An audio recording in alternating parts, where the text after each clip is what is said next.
So, hi everyone. I'm Maggie Ostara. I'm delighted to be here and to be connecting with you today. And for Karen Curry Parker, and is being, uh, I was going to say divinely. I will say divinely supported by Cindy Hurley, who is our tech support and all around champion supporting us in the Understanding Human Design community. So I'm delighted to connect with you today about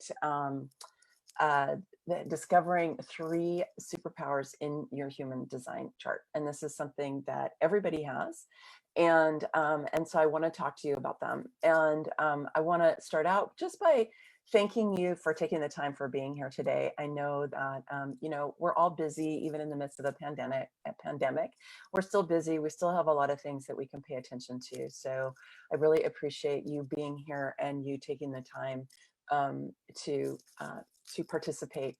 And I just invite you to, turn off the sound on your phone, turn off notifications, give yourself the gift of full attention for today. I also encourage you to take notes because when you take notes, it really helps you to take in, absorb, digest, and retain the information.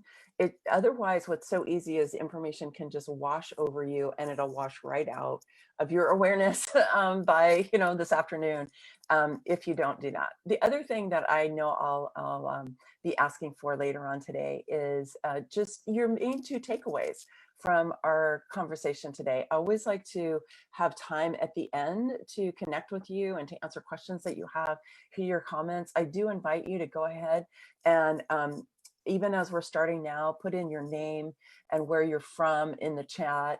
Let us know your human design type. Let me know if you have any specific questions, and then be putting in comments as we go along, comments, questions, ahas, that sort of thing. And I will definitely have time to read them later, but I'm hoping that I'll have time to take a look at them at the end of our hour together today. So, it's one of the ways that you can really increase your absorption and digestion, and then you're retaining the information and integrating it into your life when you actively participate rather than passively having this going on in the background, which is what so many of us do these days. So yeah. All right, so let me just see. Yep, that was basically what I wanted to say as by way of introduction and logistics. And so I wanted to share with you that, I have been in I guess I would just call it the wheelhouse or the space of consciousness for my whole adult life, for a good 35 years in a variety of different venues, with different topics, with different populations. I've been teaching about that long also. And human design is the most helpful map and guide to spiritual growth, and to what I call, what we call your soul curriculum, or your evolutionary path that I've ever encountered. And I've encountered a lot. I mean, I've looked at a lot of different systems. I've used different systems. I've worked with many different teachers over the years, and I've found value in most of it. To be honest, but there's something about human design that really stands out to me, that is different than with other systems. And so depending on your experience with human design, some of what I share today may feel familiar to you. The topics may feel familiar, but I encourage you to really have an open mind and to be receptive, because I hope that there are new ways that I'm talking about even the familiar that may open up new possibilities for you. And if you're not as familiar with human design, then this may provide a different lens that you might get from other places that can help you understand why human design is so important and how it can really help empower you in your life. Human design provides a lens through which we can see ourselves differently, through which we can see each other differently, and even how we can see our world differently. Our perception really impacts what's possible for us. It impacts our horizon of possibility. Yes, outside forces do impact us for sure, bad things happen to everyone, so-called bad things, right? Happen to everyone. I mean, we are at this moment in time living in the midst of a pandemic. We are also living in the midst of dramatic uprisings for social and racial justice that are happening not just in the United States, but across the world, which personally I find very exciting, but they're responding to very difficult, brutal things that have been happening in the United States for a very long time. And so all of these things are true. And you know, the family that you were born into, the communities that you've been a part of, whether or not you're white or a person of color, whether you identify as a man or a woman or a non-binary person, what your sexuality is, all these different intersectionalities will impact your experience and your horizon of possibilities and how you will be treated in common culture. Absolutely. I'm not trying to diminish the significance of any of those things. And at the same time, we are, in my worldview, we are individual expressions of God, of the all that is, of spirit.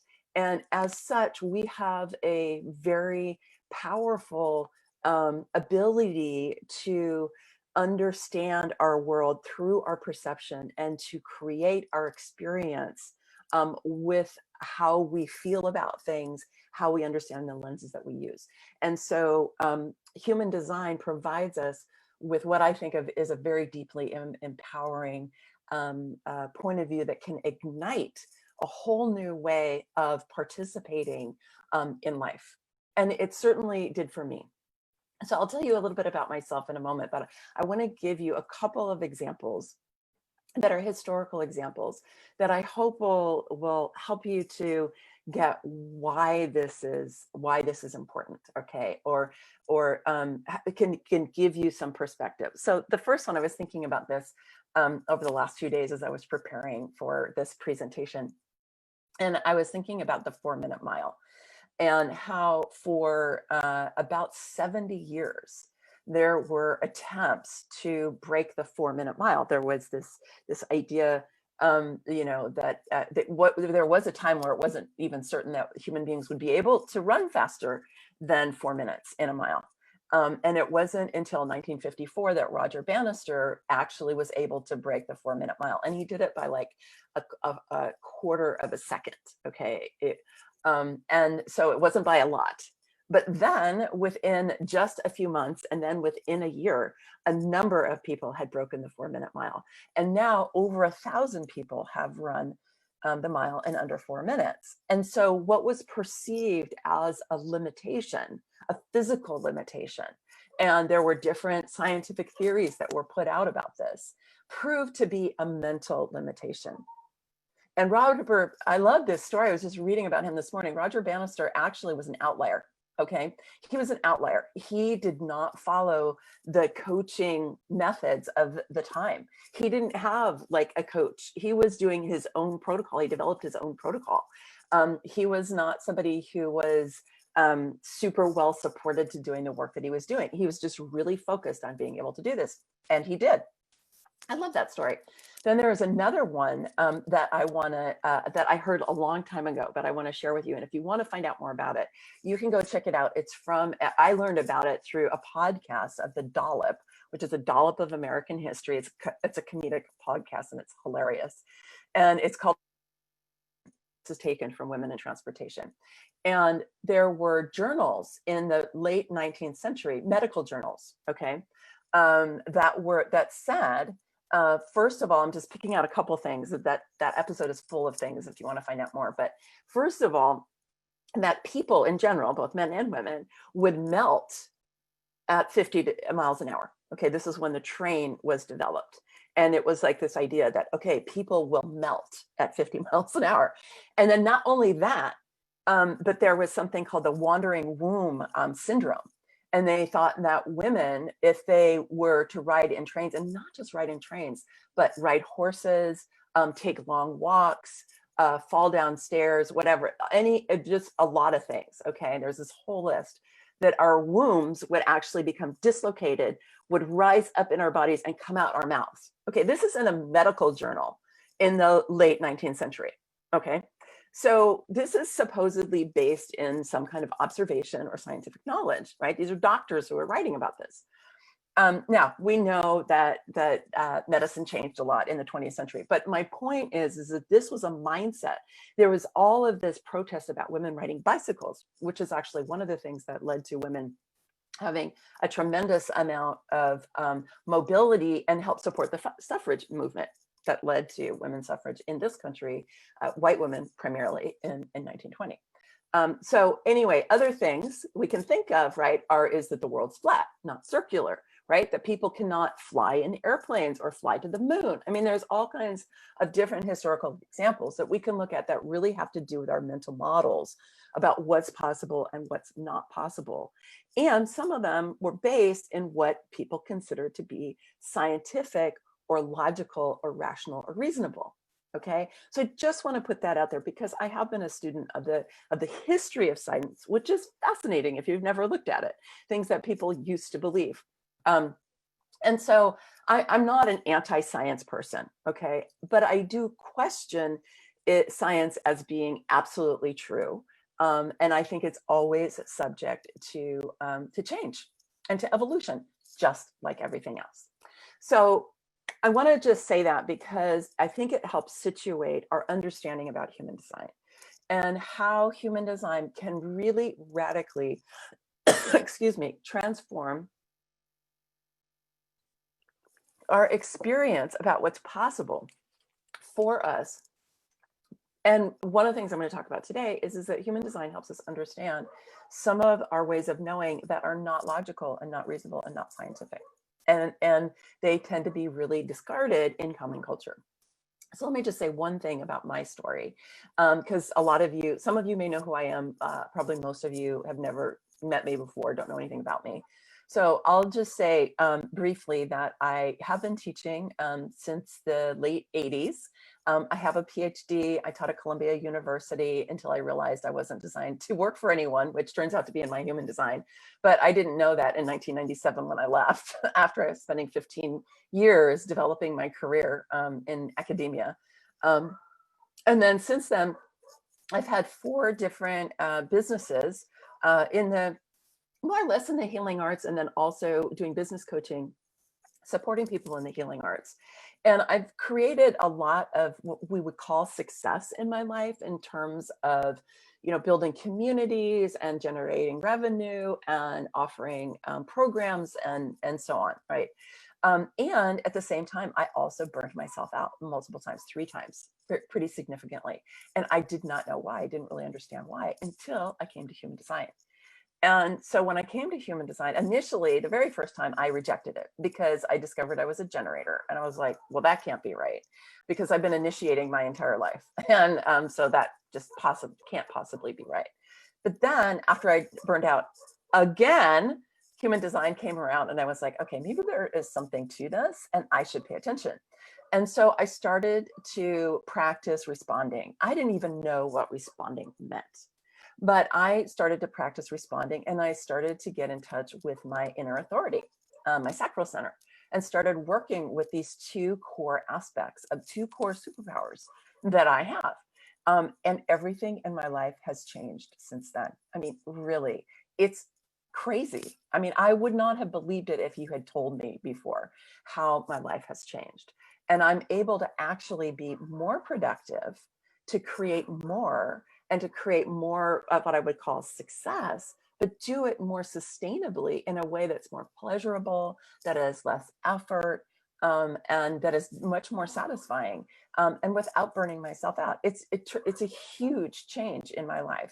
And of course, I got so excited that I became a human design specialist. I trained with Karen, and I have made this a big part of my life work now, is working with human design.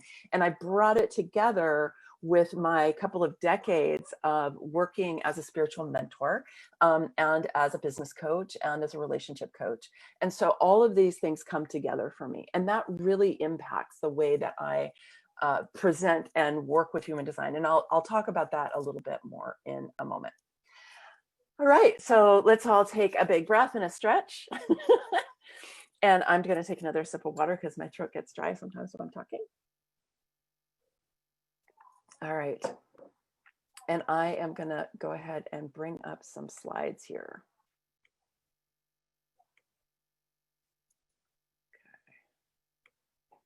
All right. So our topic today is discover 3 key superpowers in your human design. And my website is sovereigntybydesign.com. I always like to show the human design mandala at the beginning because of all of my classes, and I do teach on a regular basis, because I like to affirm and remind us all and let you know, if you haven't heard this before, but if you're in Karen's community, you probably have. I learned this from Karen, that we all have the entire chart. We all have access to all of the energies of the chart, and we have all experienced all of the energies of the chart.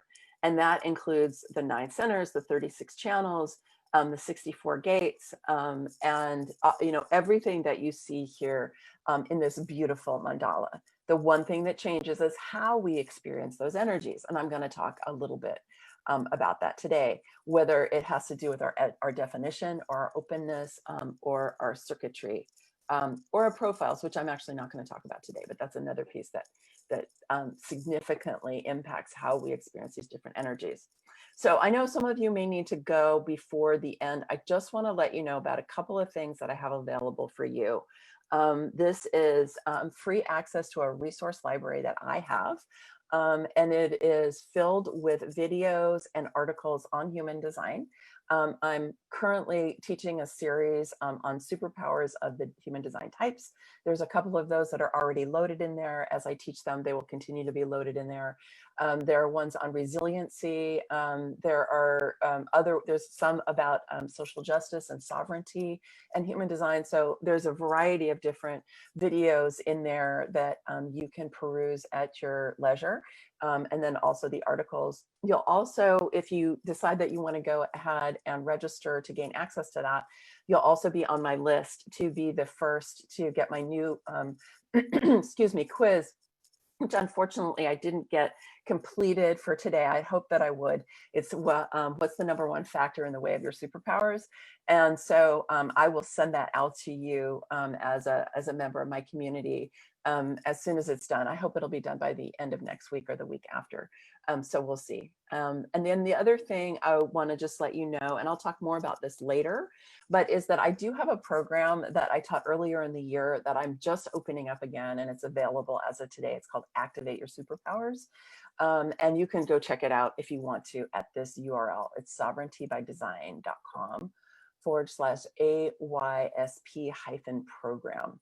And Cindy, if you could actually put that in the chat, that would be great. The other one is sovereigntybydesign.com/resource-center. And then this one is /AYPS for Activate Your Superpowers-program. And I'll tell you more about that towards the end, but I just, in case you need to learn early, I wanted you to go and be able to check it out. Although I do have some special things for you if you stay on till the end that you'll know about, like a coupon code and other things. Okay, so I want to start out talking about superpowers by actually talking about conditioning. And conditioning in the work that I did before I came to human design was a key part of what I did. I am a certified clarity breathwork practitioner and trainer. I've also taught Awakening Your Light Body, which is a course in advanced meditation. And both of these and other works that I have done working with my spiritual teachers have been largely about helping to evolve our personality and to be able to release the unhelpful, outdated conditioning that we have, that we all have, right? And I always like to emphasize that the conditioning that we have that we may feel is outdated now was probably helpful at some point. It helped us to be able to learn how to get along with our families, to grow up in our communities, to go to the schools that we went to. And most conditioning is, it's kind of has pros and cons. Okay, there is some conditioning that I think it's good to remember is pretty much always good, like learning how to walk, learning how to brush your teeth, maybe learning how to eat.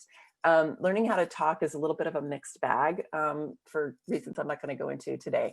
But there is conditioning that is helpful for us, but there is conditioning that is not so helpful to us. And conditioning can impede our ability to feel, to acknowledge, and to utilize our superpowers according to human design.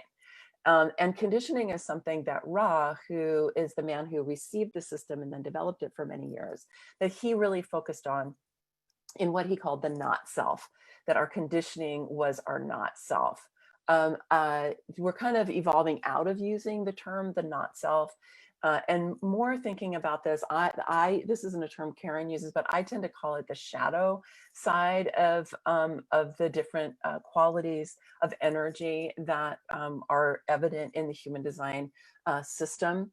But there's also conditioning that's even off the system. It's not even on the chart. It's not even present. For example, in this beautiful mandala, it's not even present here. Like world war does not exist here in the chart. Okay, genocide doesn't exist here on the chart. The desire of a company like Monsanto, which is now Bayer, to take over the food creation of the planet, like that doesn't exist in the chart. Those are things that come out of a desire for power and control, which is generally fueled by fear, that does not exist inside of the human design system. I do think that that comes out of conditioning. It comes out of a fear-based mentality that then develops brutality and control as a way to try to mitigate that fear. But that's, one of the things that human design shows us is when it's not present, in the chart, in the system, we're like, well, that's so far outside of where we are meant to be as evolved beings and evolving beings, that it's not even on the chart. Yeah.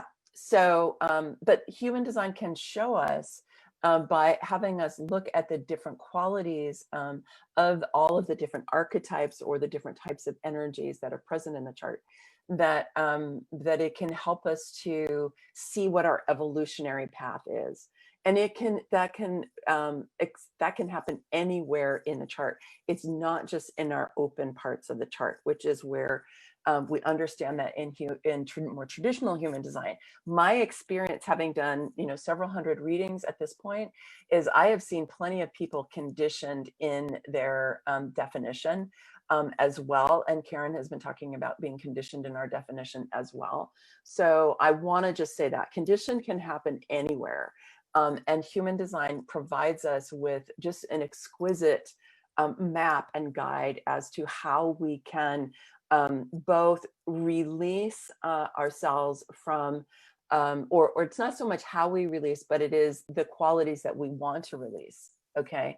The quantum alignment system, which brings in EFT and oils and different things to help with that releasing. I personally use somatic practices and breath work. I have a different way that I help to release those, but I'm completely in alignment with Karen that we need to bring in other types of practices to help us to actually release the embedded conditioning that we have in the cells of our body. Okay, so having said that, let me talk about these 3 superpowers that everyone has. So authority is one, okay? Our authority is how we're designed to dance with the evolutionary flow of life. So this takes a certain amount of faith in what you could call the evolutionary flow of life. You could call it God, you could call it spirit, you could call it the universe. We often have our own. You could call it Jesus and Mary, the Holy Spirit, whatever your particular way of thinking about the forces that are larger than we are, that are helping to guide our lives. And so this is our authority.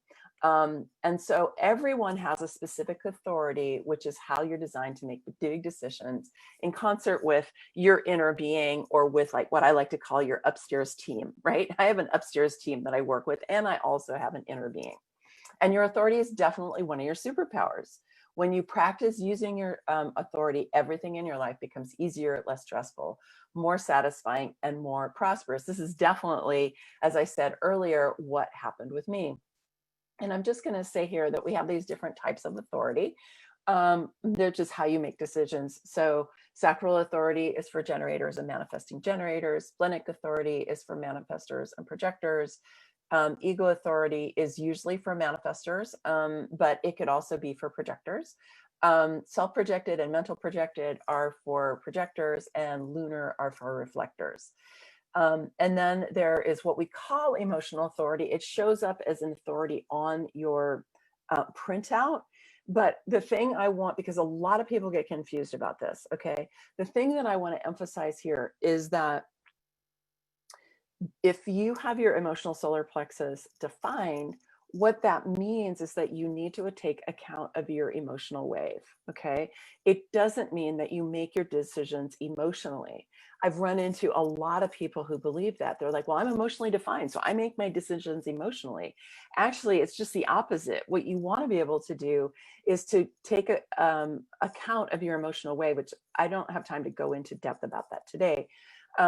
But you need to take account of when you're feeling more up and when you're feeling more down or more inward, so that you don't make emotional decisions, so that you're looking for a consistent response through your emotional wave, whether that's through tapping into your sacral authority, that's going to tell you, or your splenic authority. You have to watch out. Are you going from fear, or are you actually going from intuition? And if so, how do you access your intuition? How do you know? Your ego authority, which is a kind of willpower and a kind of creative force. Self-projected means it's coming out of the heart, right? It's the way that the G center is connected to the throat. Mental means that you've got the ajna connected to the throat. So you're looking for, is it coming more from this heart energy? Is it coming more from your ideas? Or are you tapping into the lunar cycle if you're a reflector? Now, the thing about, for projectors, you really, and I've even seen in projectors and also in lunar or reflectors is no inner authority. People feel really bummed out when they get that on their sheet. I've talked to people, they're like, I think I'm like defective or something because I have no inner authority on my sheet. So let me clear that up for you. Okay, this is really my understanding. It's not that you have no inner authority. It just means that you don't have a sacral center defined. You don't have that splenic center defined. You don't have your heart center defined. Okay, and so you're needing to tap into your inner wisdom in a different way. And this is where circuitry can really help, whether if you know, and I'm going to talk about circuitry a little bit later, like if you have the knowing circuit, if you have the sensing circuit, right? There's other ways that you can get information. And very often, specifically for projectors, you have this through talking things out. I have a friend who was a client, who's a good friend of mine now, who's a projector. And when she came to me first to do breath work, we did a lot of breath work together over about 18 months. Did like 30 sessions together. And when I started talking to her about human design, and I told her that she needed to talk things out to reach her own inner understanding, I realized that that's actually what we had been doing during our breathwork sessions. During the talking part of that, she had very often really needed the experience of talking things through, and she often got to her own conclusions by doing that. And I was a high quality listener for her. I was really listening. I was really paying attention. I was asking her clarifying questions. I was reflecting back to her to what she said, and she was able to come to her own conclusions. Every once in a while, she would ask me what I thought about something, if I had an opinion, and I would sometimes give them, and sometimes I would say, have you thought about this, or have you thought about that? But we really came to understand, and when I brought the insights from human design in, we could really see how this was active for her. And before, she had thought, because she had been conditioned to believe that she needed to do things in that logical, analytical, strategic type of way, right? She needed to plan everything out. She needed to get all the data. She needed to analyze all the data. She needed to ask other people's opinions and have them tell her what to do. And then sort through what she thought was right. Like that was the way she thought she had to do it before. And you can see if that resonates for you, because that's the way most of us have been trained to make decisions. But she discovered that no, actually, that wasn't the case for her, that she could rely on, even though supposedly she had no inner authority, she could rely on her inner wisdom in a different way, but she needed to talk it out. She needed to talk it through, and she needed the witnessing of a high quality listener in order to do that. And so your superpower of your authority depends on what your type is. It depends on what your particular type of authority is. But the thing I want to say is every single person has an authority. Okay, you all have an inner authority, and it is never, not ever logical and about strategy and about analysis, because that's all in the ajna. It's all in the head, it's all in the upper chakras. Okay, it's really all in the ajna. And what we think of as the head in kind of common culture, but in human design is the ajna. It's not about that. And so you want to be able to get in touch with these other parts of your being and work with that. And like I said, I've seen a lot of people confused about their authority, and then also many people not use their authority even though they kind of know what it is. Like I did a reading for a woman who knew her type, knew her strategy, knew her authority, had known for a couple of years. And I said to her, I was like, okay, great. So tell me, how often do you ask for sacral when you're making decisions? She said, oh, maybe a couple times a month. I was like, oh. And I said, how often do you use your strategy in your life? And she goes, well, maybe once a week or something. And I said, well, you know what? I use my strategy all day, every day. I start out my day with my strategy. Whenever I'm considering shifting from one thing to another or creating something new, I always use my strategy.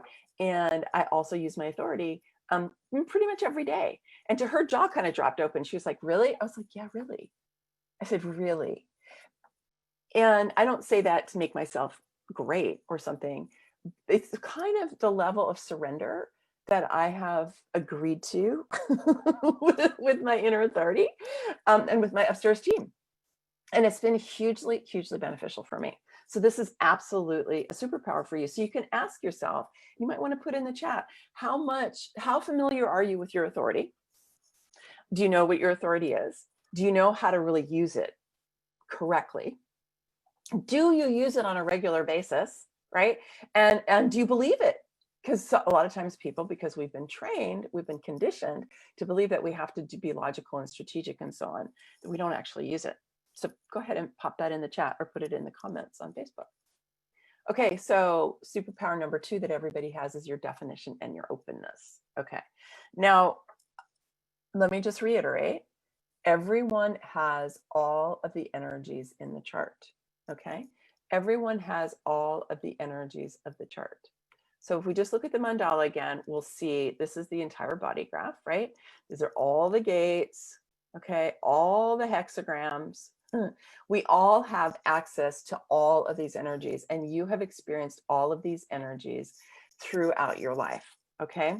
And the definition and the openness are qualities of energy and how we experience them. Now, what's different, depending on your own body graph, is what are the parts that are colored in, okay, right? And so here we have a mental, mental projected projector, okay? And then over here is we have a 4 motors generator. These 2 people are going to experience their lives very differently because of their definition. At the same time, both of them are going to experience the entire chart depending on who they're around. Now, when these 2 people come next to each other, this projector is going to get a huge boost of energy from the 4 motors of this generator, right? And this generator is going to get a whole bunch of ideas that are going to be coming in and downloading from this projector over here, and is also going to get an even stronger sense of the. They're going to get their throat. Actually, they're both going to get their throats defined by coming together. Their sensing circuit is going to come together. So this is one of the beautiful ways that we come to understand ourselves in relationship with other people through human design, is to go, oh, well, when we put our two body graphs together, all of a sudden everything changes. This is why I love to do relationship readings, because a lot of times we don't really understand, wow, why do I feel this way when I'm around somebody? Why do I feel so wonderful? Why do I have so much energy? Why do my thoughts flow so readily? Or sometimes it's like, ooh, why do I feel so kind of icky when I'm around this person? Like, what is it? Because it's usually because of their conditioning. Okay, and you're picking up on their conditioning. So definition and openness, I think, is not well understood by a lot of people in human design. I mean, if you've trained with Karen, I think you probably understand it better than most people. The thing that I really like to emphasize is that you have experience with all of these energies, and you can have conditioning in any part of the chart, whether you're defined there or whether you're open there. But you will experience the parts of the chart, like over here with this generator. These places that are open for this generator are the places where these are both she's, where she's going to experience those energies coming and going and coming and going and coming and going, and having really different qualities depending on who she's around.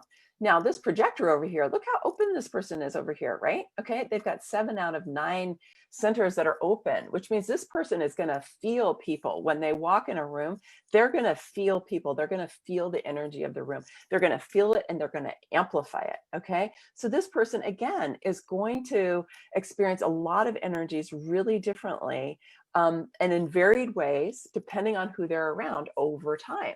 Okay. So my experiences, and this is one of the things that I love to teach when I work with people in readings and in my Living Your Design coaching program, is that you can start to make choices about your openness. You're not destined, as was taught in traditional human design, you're not destined to have this conditioning through your openness, and that you have no control over it.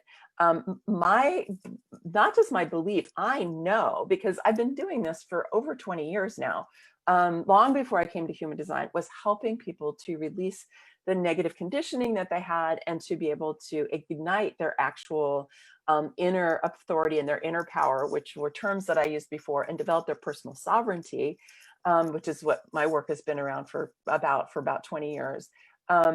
Through gaining access to their inner landscape. And so I know that it is possible, absolutely, to change beliefs and patterns that you have had your entire life. I absolutely know that. I know that you can change beliefs and patterns that you inherited from your ancestry and that you brought in with you through other lives, because I have experienced it, and I have supported clients through that over the years. I absolutely know that. One of the reasons I chose Karen as my mentor is that she believes that also. And I was like, oh, okay, I've got a match in terms of my overall belief system with somebody who is teaching human design. And so when we talk about your definition and your openness being your superpowers, there is what I consider a really evolved way of understanding that is different than the way it's often taught in traditional human design. And this is one of the things that I love to work with people on. I'm just looking at my time here. Okay, so circuitry is a third superpower. Your circuitry is your overall orientation to your energy, and how and how it. I love that. Okay, I have a little typo there. Our overall orientation to our energy, and how it operates inside of our system, and also the qualities of energy that it gives us. So I'm just going to show you really briefly. This is actually taken from I have a whole class actually on each of these superpowers in my Activate Your Superpowers program that I told you about before. But there are 3 main circuits that run through the human design chart. So this is the individual circuitry, and they all have subcircuits as well. So I'm not going to go into all of that definition, but the individual circuitry, I have primarily individual circuitry. When I learned this, and helped me understand why I was such an outlier, and have always been such an outlier. And for example, why I couldn't stay teaching at Columbia University. I mean, I had a really prestigious job. I was the director of women's and gender studies at Columbia University. Woohoo, you know, I mean, like, who wouldn't want that job? Well, I just realized I wasn't designed to work for anyone. Well, you know what? Because I have a lot of individual circuitry.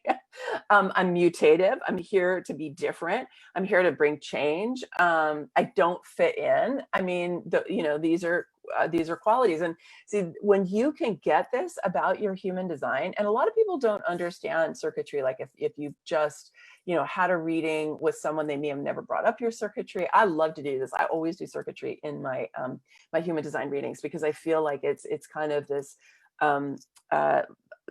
less explored, less explained aspect of human design for people who, when you get a reading. So that's why I also included it in my program. Okay, so there's also tribal circuitry, which is transforming at this time, but it's a lot about belonging, what you might think of in terms of wanting to be a part of a tribe. I also have some tribal circuitry because I do like to belong. I like to be a part of a group. It's also about reproduction and sustainability, value, family, education, and resources.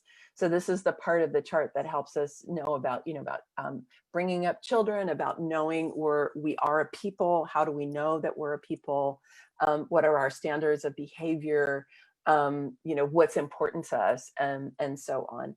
And then there is collective circuitry, and logic and science live here. And I this kind of cracks me up, actually, because we've got, on the one hand, logic and science and analysis and the scientific method, and all of that. And on the other hand, we've got sensing and intuition, and our felt sense, and our sensuality. And they seem to be so kind of at odds with each other. And I have done a number of readings of people who have quite a bit of these two. And it creates for them what Karen calls a conundrum, a conundrum, because they're kind of different energies. You could also see a conundrum between people who have a lot of tribal circuitry and a lot of individual circuitry. Like, on the one hand, they're here to be different. They're here to bring change. They don't fit in. On the other hand, they want to belong. They want to be a part of a group. They want to be able to pass on things that they've learned. This is one of the ways that circuitry can really help us understand who we are and how we're wired, and what gives us the propensities that we do to operate in certain ways. Now, I had a client that I did, actually a friend and a client who I did a reading for not too long ago, and she has a tremendous amount of the sensing circuit, which is the part that has to do with felt sense and embodiment and feeling through the body, knowing through the body, and also the knowing circuit, which is part of individual circuitry, which is up in this circuit, and almost none of the logic circuit, okay, or the pattern circuit.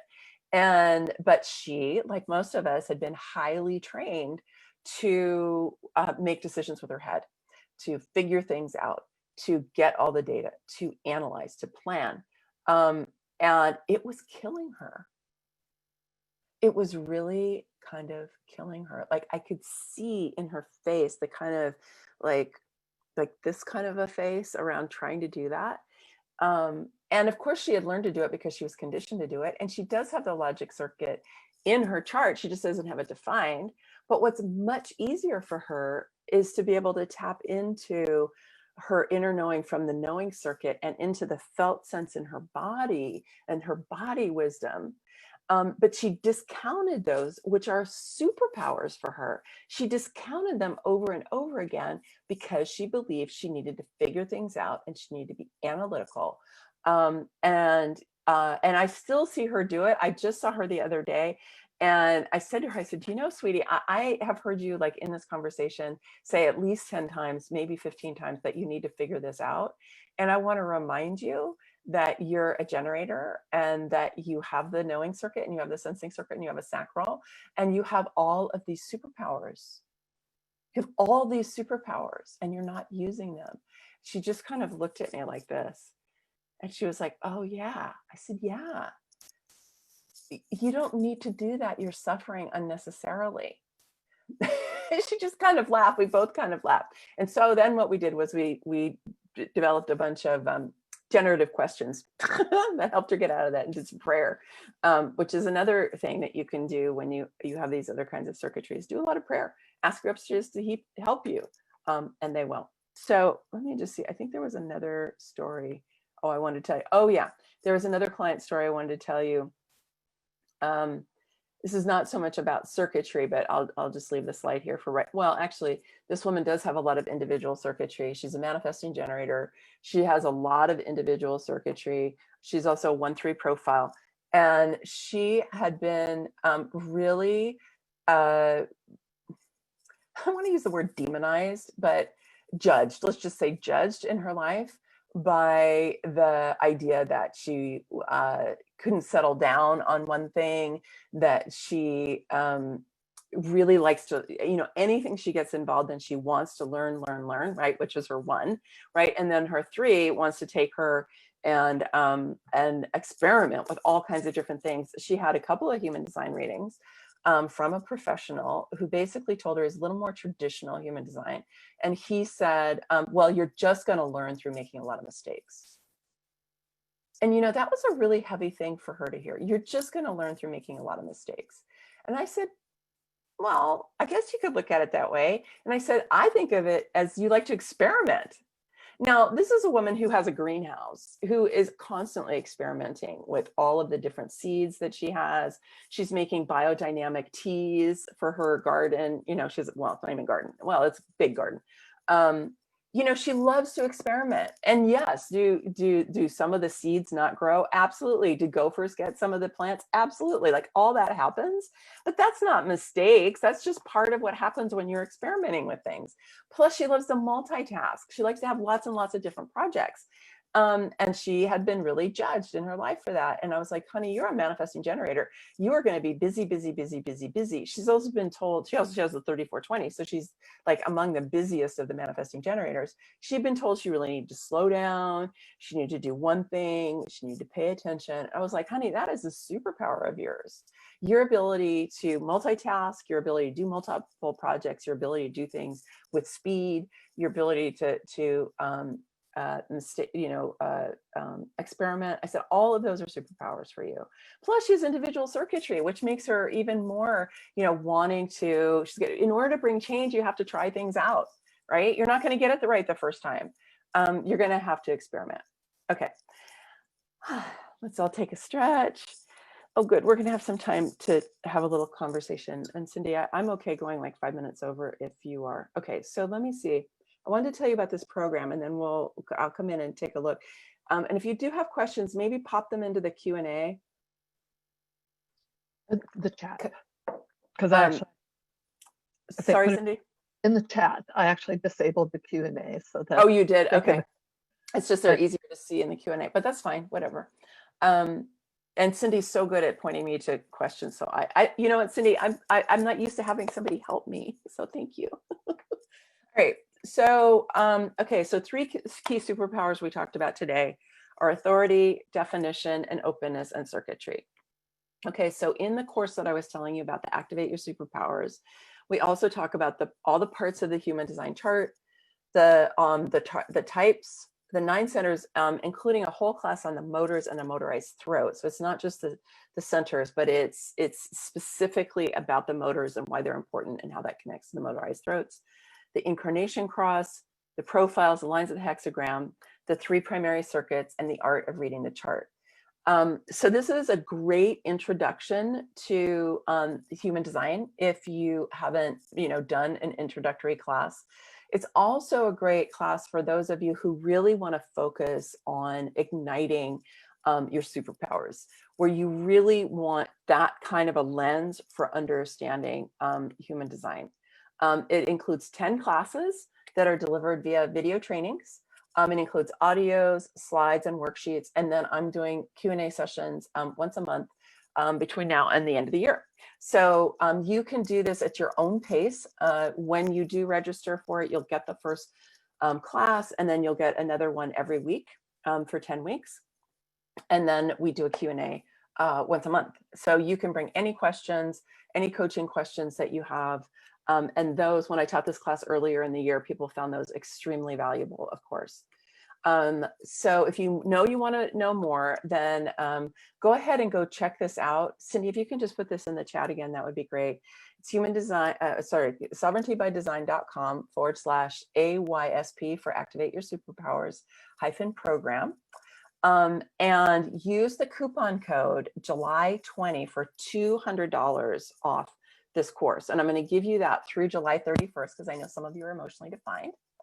And some of you may watch this later. So you have a whole week to use that coupon code July 200 to take $200 off.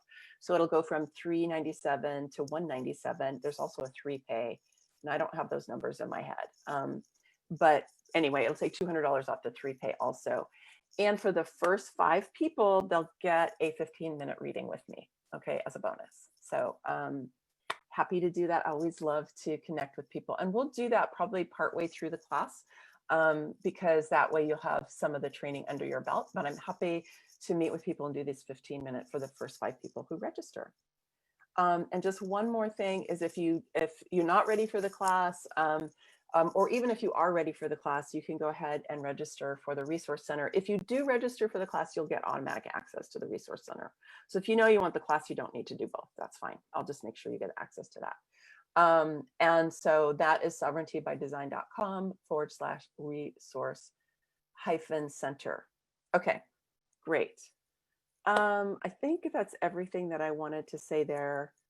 And now we have time for some conversation.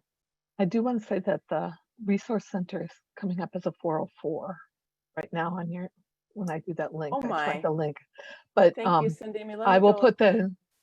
I can put really that through. What did I call it? Resource-center. You know what? It's resource-library. Oh. Thank you. Thank you. Thank you. I'm sorry, everybody. Resource-library. Okay. Let's see what we've got. Sabrina, you do have superpower circuits. You do. You just may not know what they are. All right, let me go back up through here. I just want to say hi to Sana and Mariah and Catherine and Chris and Teresa and Mary Kay and Amelia and Candace and Melissa and Jamie and Catherine and Jane. Okay. And we do have quite a few people watching on Facebook also. Okay, I guess that also posted their types in that. Okay, great. Hi to everybody on Facebook. So let me just see if we can get down to some questions here, because I want to make sure. Do we have questions in here? Oh, does anybody know what Maggie's human design type is? Yes, I am a pure generator. I'm a 2-4. Oh, somebody answered that already. Yep, generator. Oh, I love that you guys already know my type. Let's see. I'm just scrolling through here. Okay, no inner authority also for a projector. I feel just like her, not using my authority because I'm still trying to figure out if that is my not self or spleen. This is from Splenic Projector.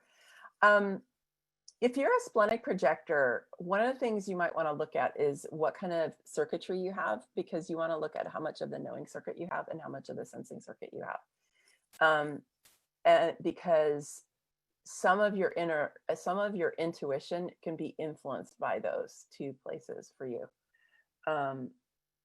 Okay, hopefully those of you who are saying you have no inner authority, I hope that what I said addressed that. If it didn't, go ahead and put another question in there. I second guess my knowing and sacral all the time. I just have always known where to move, how to go. Others don't get that. And I second guess myself and try to do it by the rule again. Sacral defined. Yeah, well, Sabrina, I would just really encourage you to take small steps around using your knowing and your sacral. Like ask, and then take small steps, like take actions based on what your sacral tells you and what your inner knowing tells you, and you can build your faith in them that way. That was one suggestion. Need to talk things out. Yep. Okay. Down at the bottom, Sabrina had. I do have one comment on Facebook, or a couple. Micah Okay. says, I love my no authority as I get amazing insights once I'm ready to make a decision, but must admit that I envy a bit those who can rely on spleen or G-center, etc., for making decisions, because they do not need these high quality listeners who are often in short supply. Oh, you know what? I have something to share with you about that. Let me see if I can get on. Is this where we are? Get on Facebook over here. Oh, shoot. You just saw me and then I lost me. So let me just say something about that.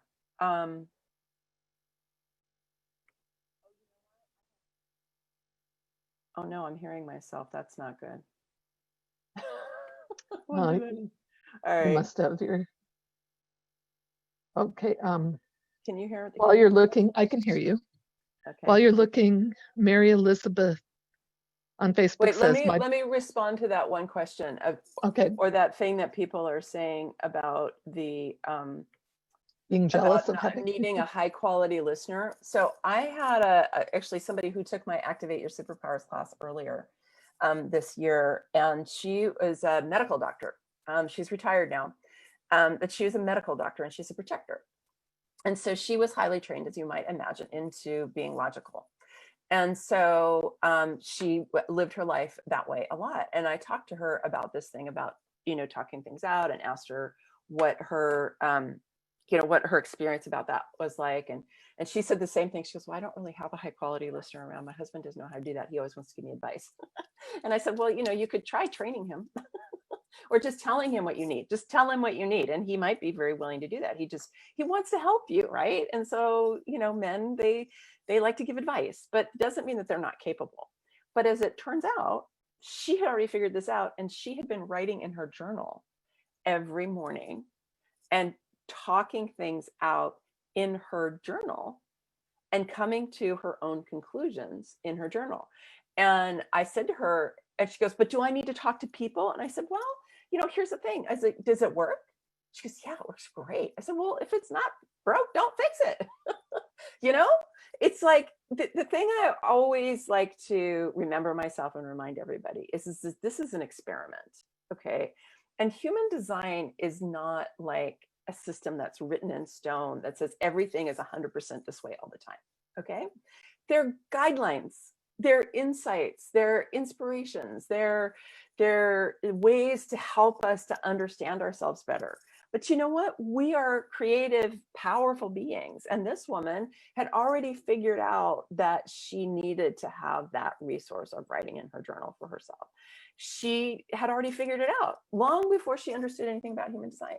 I hear things like that from people a lot when I do readings.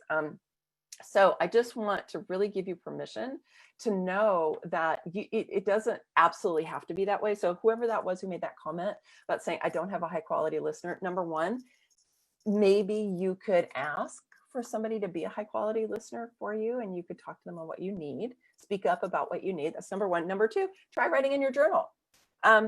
Try talking to yourself when you're on a walk. Now, I know that theoretically you need to have somebody there, but I've seen and heard from people that it's not always the case. Okay. And sometimes you're your own best listener. Yeah, your own best listener, exactly. Or it's also a way of communicating with your upstairs team or your inner being, right? Who are just That's another waiting way to to think listen about to it. you. I'm sorry? We're just your upstairs team who are just waiting to hear. Absolutely, and dying to give you support, right, Cindy? Right. Mary Elizabeth on Facebook says, my biggest question is learning how to really, really, really see me within human design versus feeling like I'm seeing possible excuses for perceived patterns. Can you give me an example? I'd be happy to help you specifically with an example. Yeah, if you could give me an example, that would be great, because maybe we could actually work on that a little bit.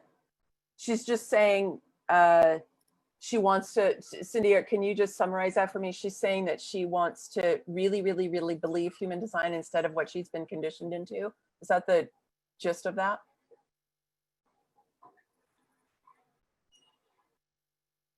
Oh, goodness. Cindy just lost her power. Okay. Well, I guess I'm not going to, let me see if I can find it over here in the questions myself.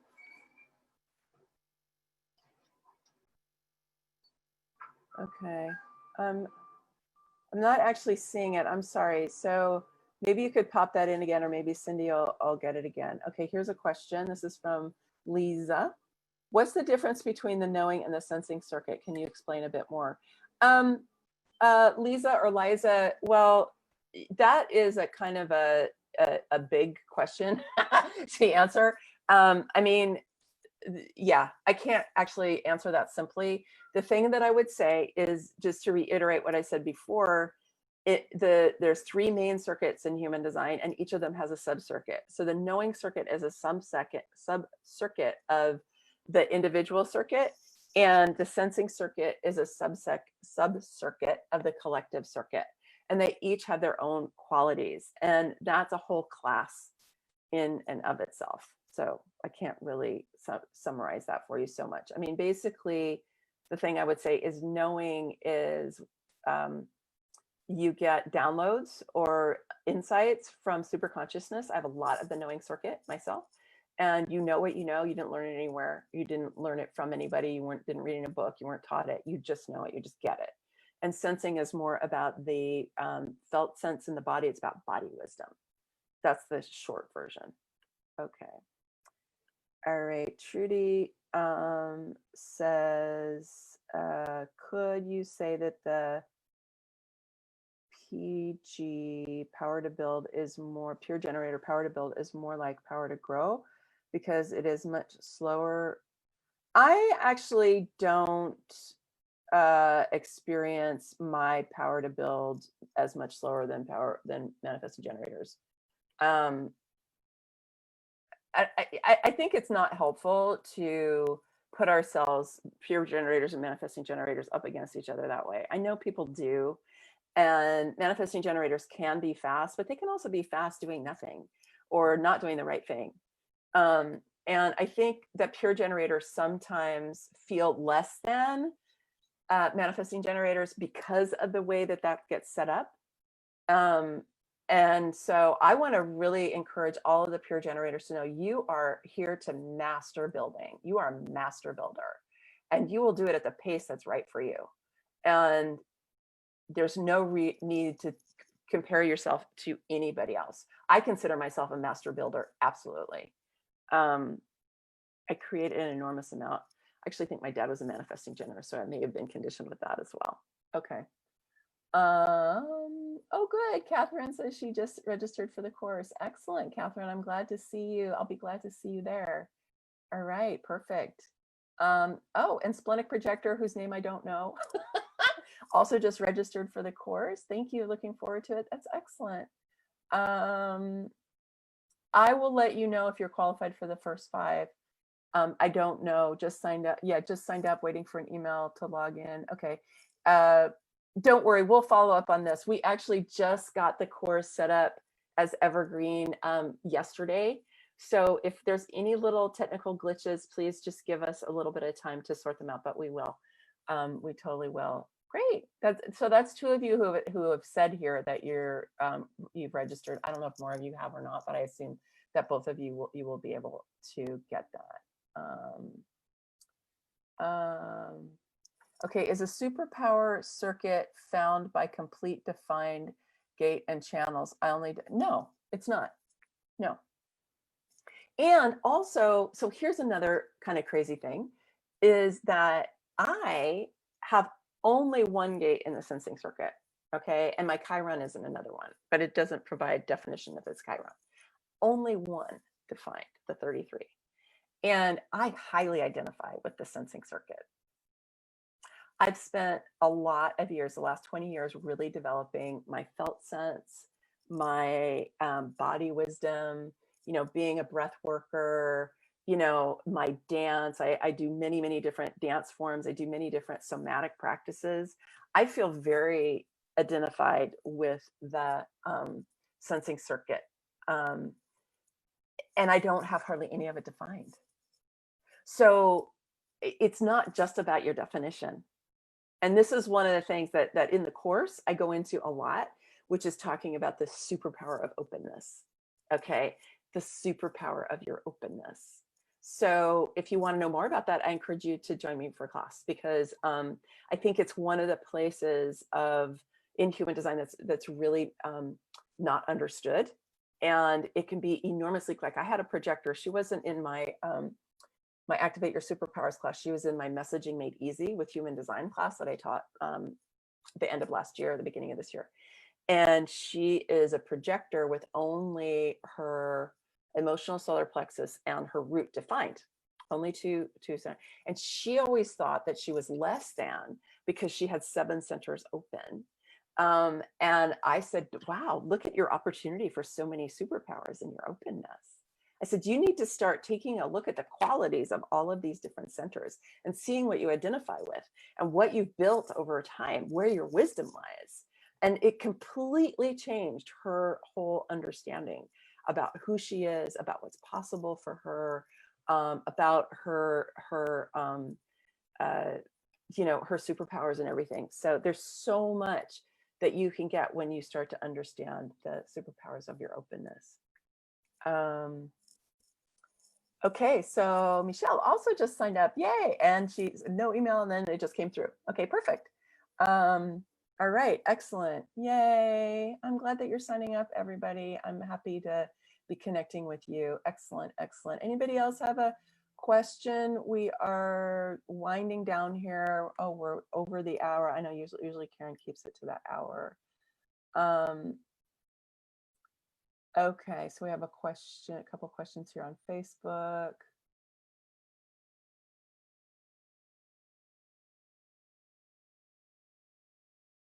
Oh, I love this. Elon Musk is a pure generator. Yeah. Okay, there's a few things here. So thank you for the kind words, everyone. Thank you, thank you. Is there a master human design that leads all other types? No, there's not. Projectors are designed to orchestrate, and theoretically, projectors are here to lead generators. I haven't personally had that experience of projectors needing to be led by projectors. But I do know projectors who are really good at leading people. So I think that's part of our evolution. Can I explain the course again? Yes. So the course is 10 sessions. It's 10 classes delivered via videos. Okay. And then you also get the audio, and you get the slides. If you're somebody who prefers to, you know, like take the audio and put it on your phone and listen to it when you're somewhere else, but then you get the slides so you can look at it at the same time or go back and review via the slides. I find that super helpful. And then also you get a worksheet. Every class has a worksheet except for the class number 1, which is about reading the chart. And the assignment from that is basically to go to read your chart, go look at your chart based on all the things that you learn in class 1. But all the other ones have a worksheet. And so they will be dripped to you every week. So when you register, you'll get the first class. And then a week later, you'll get the second class will open up, and so on. Now, that doesn't mean if you go on vacation for a week and you didn't get a chance to do that class, doesn't mean you're behind. Okay, I don't want you to think that. It's self-study, it's self-paced. You also don't have to do a certain amount of it in order to attend the Q&A classes. Okay, this is really designed for our busy lifestyles and our for you to be able to absorb this when you have time. And I do find that people participate better when they are when the information is dripped rather than getting all of it at the same time. Okay, I hope that answered your questions about the class, Lisa. Let me know if you have any other questions. I'm also, this is my, gonna put my email in here. That's in the comments in Facebook, and I'll also put that in the chat. It's admin@Ostara experience. So if you have more questions about the course or yeah, okay, Gigi was just asking for it. Okay, yeah. So it begins now. It begins as soon as you register. Okay, it's on demand. Okay.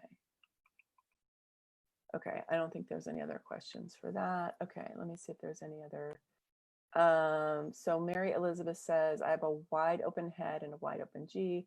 I guess, how do I know what I know or what to believe about myself when my only defined centers are ego, sacral, and solar plexus? Maybe my example question is, do I prefer to be alone some days because of something in my design like individual circuitry, or is it something in my not self telling me I prefer to be alone? Well, here's one thing I'll tell you. You only have 3 centers defined, which means you have 9 centers open, Lisa. That means that you're going to want to have time alone because you're going to want to drain everybody else's energy out of your field. Okay. Because if you have that much openness, you need time alone. So I can tell you that right there. Then you want to learn how to ask your sacral. Okay. And you can only ask your sacral yes, no questions. You can't ask it, do I prefer this? Or, you know, I mean, you could transform that into something else, but yeah, I hope that answers your question.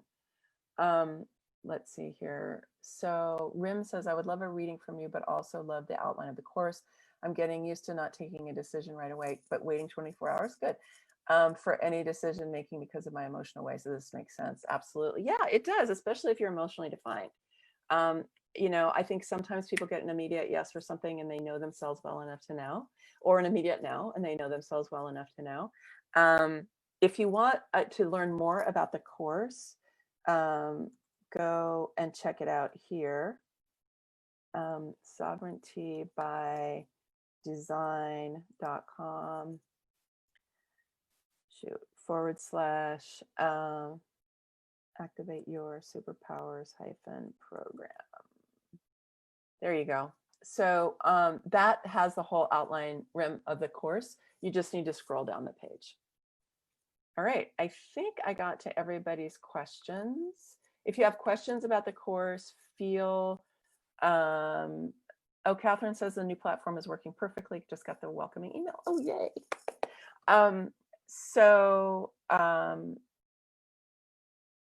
Yeah, okay, and she said she hadn't got, yeah, you have to give it a few minutes because the email address, Gigi, is right above you, and it's right there in the chat, admin@ostaraexperience.com. Oh, you know what, that was my mistake. It's because I didn't send it to everybody. Sorry about that.